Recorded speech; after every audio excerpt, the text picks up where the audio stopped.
awesome folks. How are you all going? I am here today to talk to you about policing and performance management for week 8 of HSP216. This is a very large and complex area like every other area of policing, but this one in particular has a lot of pros and cons, and that's what I wanted to talk through with you today. Just a few of the different things that can really influence how these processes happen and how they can be good and how they can be bad, most importantly.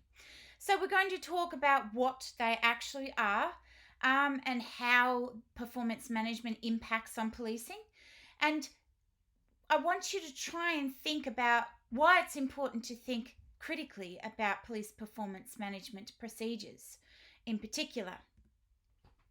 So what is performance management then? It is the measurement or management of one's productivity or efficiency. And of course, we all do this in various ways on an individual level, I would argue, each day. We have things that we make lists about so that we're more productive, tick them off our list at the end of the day, voila, great, right?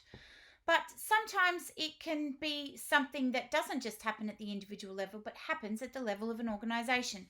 And every organisation is engaged in performance management in some form or another. There was a huge trend, particularly in the 20th century, of what we call managerialism. And this spread throughout the public sector, where there was a massive push from the government to sort of say, what's going on in your organisations in the public sector? We want to know more about it. In order to be more transparent and accountable, we need to see measures of your productivity and performance overall. This would involve reporting to a hierarchy at the agency level, in addition to reporting to the hierarchy of government at the government level.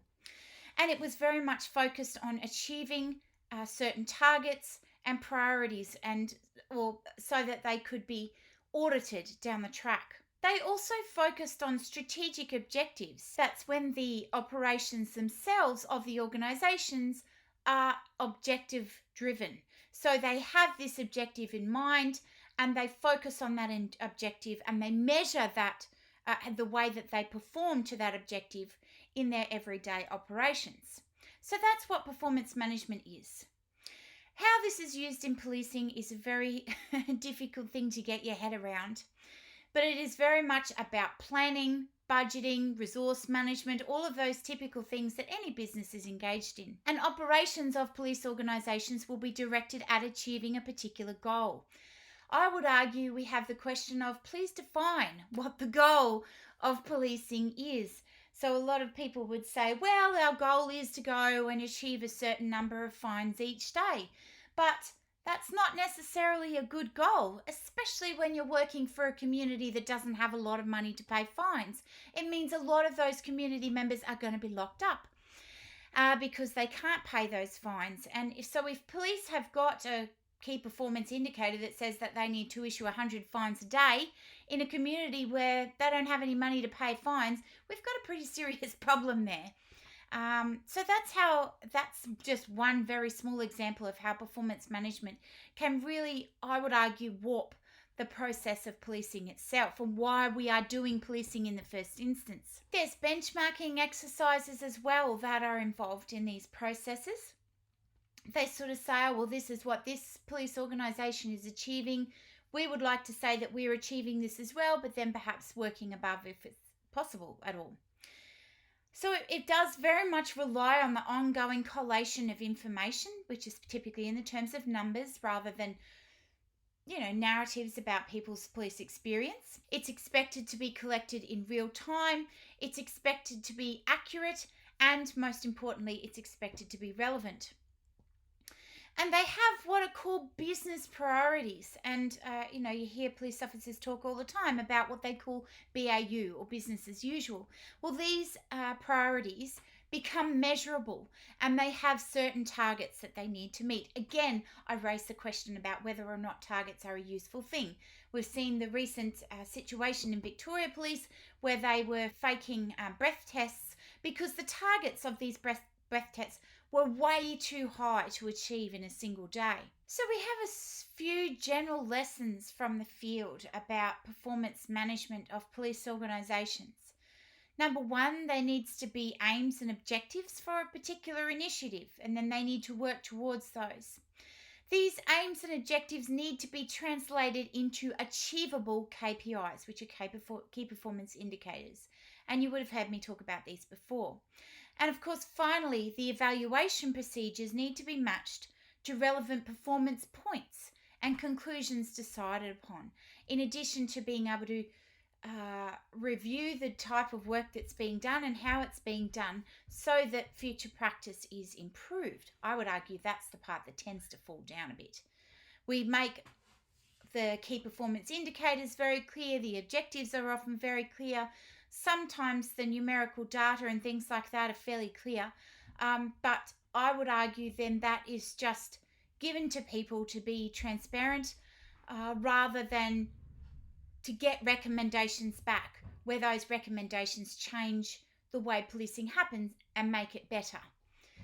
I would argue that's the most important part of the process, and it often just doesn't happen. So we're seeing very much what Braithwaite calls the new regulatory state. The core of regulatory police governance and are the machineries for directing and monitoring and acting upon the performance of police at all levels, from national all the way down to the micro-local, which is the individual. The proliferation of agencies responsible for maintaining standards of performance at all levels is huge, and there's multiple agencies now which have an interaction in that process. They all contribute to the diminution of discretion available to police leaders at the local level. So decisions are made up here, decisions are made out here outside the police organisation, and that means that the leader, the individual leader that are leading their teams on the ground in police organisations or in police departments don't have the hold or the say over those processes themselves. And that's it can be a pretty dangerous thing to have happening. So managing police organisations now is about reviewing current performance and factors that might influence future performance, taking decisions in response to that information, and actions taken in order to make future performance better. But again, I would argue those other things at the bottom don't happen very on. It's simply collecting data for the sake of collecting data and being seen to be doing something a lot of the time. And it's quite frustrating to see that all of that data doesn't actually go into doing something good, where actual change is happening in the police culture and the police processes to make things better, both for the officers and for the members of the public. So a core part of process was management and review of police in terms of inputs and outputs. So inputs are the resources that are spent on police activity, and the outputs are the police actions that they want to achieve or that they actually do achieve. They measure this by way of speed of response to emergency calls, total amount of crime overall that's recorded, the rate of crime detection, the number of officers available for operational duty every day, for instance, the number of sickies that offset that significantly, and the cost of policing per head of population. But what are the criticisms of these types of approaches? People do talk about it as policing by numbers. We have these numbers, but they don't necessarily come to any end. It is questioned by many. Can all police activities be measured by numbers? Does all numerically measurable activity actually matter? So why is it important for us to have a certain quota of fines, but not important for us to know about what the relationship is like with their most prominent community reflected in arrest statistics? Does what police do but cannot be measured actually count? And do the public care about any of this, most importantly? I know police organisations care about it and the government cares about it, but what about the community, and how do they have a stake in these processes? The question of how we measure the truly unmeasurable is a very important one. So, for example, how do we measure the process of satisfaction that comes out of going through a police mediation process with a victim or with an offender?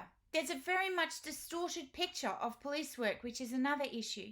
We have all of these numbers about, hundreds and hundreds of fines that are being issued every day, but how do those fines actually impact upon the overall relationship that police has with a particular community? that can very much distort the picture of police work. The government might be saying, oh, look at all these fines, we're doing a great job. And the community is saying, they're doing a terrible job because they're issuing all these fines and we don't have any money to pay for it. What is the context of these numbers broadly? How are the social economic conditions of those communities being affected by the types of police work that happen? And what about police discretion or police policies that create conditions where there is no discretion whatsoever? All of these things are genuinely important criticisms of police performance management work. We mentioned before the numbers game, and this happens at two levels. It happens at the level of the officer, where they're recording arrests, for instance, but ironically, only about 10% of what police do every day is arrest people. Why are we recording arrests then? How is this an important thing? And what about relationships with community? And how are they solving community problems and working with community to do that? Why are we not recording that stuff? Performance evaluations are something that also happen on the officer level, but they're not very often used unless these officers have done something wrong. How are they actually helping us then?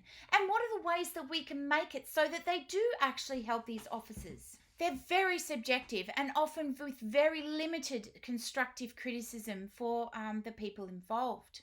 So that's just a couple of things that happen on the officer level. What about the department? There's a numbers game that happens here as well. Reported crime and reductions are recorded by a lot of police organisations around the world. Yet 60% of crime is not reported. Why are we so focused on these things as a measure of achievement or effectiveness? 10% of police work is controlling crime. Often a focus on these numbers only mean that departments can fiddle the figures because the numbers come in and that they can, reflect different things in different ways so that they make them look better or alternatively hide the fact that they look bad. And of course, do police actually impact crime at all? And we've got quite a bit of research now that says no. It's the social and cultural conditions, the economic circumstances. These are the things, whether or not people have jobs, these are the things that impact crime, not really so much police clear-up rates. Clearance rates at a department level are something else that we do focus on as part of police performance management. But again, this is based on arrests that are made on the case rather than the conviction in court. So they might be making huge amounts of arrests, but then hardly any of these go through the prosecution process. So that's something to think of as well. CompStat is a really good example of how not to do police performance management. Now, in the early days, it was touted as being very, very successful. It's a file or program system that's used to collate crime data. And this is, a typical CompStat report that might come out of a police department. And I've just used an example from the police in New York. There's a system of accountability that was set up around this with precinct commanders, and they were associated with weekly meetings run by evaluators and police chiefs. It originated in New York in the 1990s. It was very much a blame and shame of people in charge oftentimes, and it was informed by a culture of measurement. Now, I'm not going to talk about this anymore because I actually get you to do a little bit about this and watch a little interesting section from The Wire on the Milo site this week. And I think that will explain this in a lot better detail for you. But there are really big questions about, the impact of these types of processes. So CompStat makes predictive policing possible. For instance, we can see hotspots here, we can see these issues over here that we might be able to work with community on, and predictive policing is something that's quite probable and possible. But at what cost do we have this? So for instance, I've got a meme here that says, so there I was next up at CompStat, which is the meetings that they have. And then I thought, fuck it, I'll just lie. Now, they can genuinely make decisions like this in order to make themselves look better at these CompStat meetings. And you can see that more in the stuff I put up online for you. The ongoing scrutiny by hierarchy doesn't necessarily mean better outcomes. It also means that there's ongoing scrutiny by the public. And again, to what end? What do the public get out of these processes? there's a lot of discussion about the New York experience and how originally we did see a drop in a reported crime, but this is now very much in doubt, and we do have major questions over our head about whether or not that is effective policing. There's a lot of officers that really resent the weekly briefings, and sometimes they feel the obligation to find something else and report on it. And this is where we see the fake breath testing stuff going on with Victoria Police. That's how it happened. There's even an overwhelming assumption, I would argue, that policing can even be managed. And Golding and Savage talk about this to some extent in their work. But how do we manage those types of processes? What is best for us to focus on to really look at policing organisations and say, hey, you're doing a good job over there. The stuff you're doing is effective. It's actually making a difference in the community, and we're seeing better outcomes for the people overall there. How do we do that? What is that concept and idea?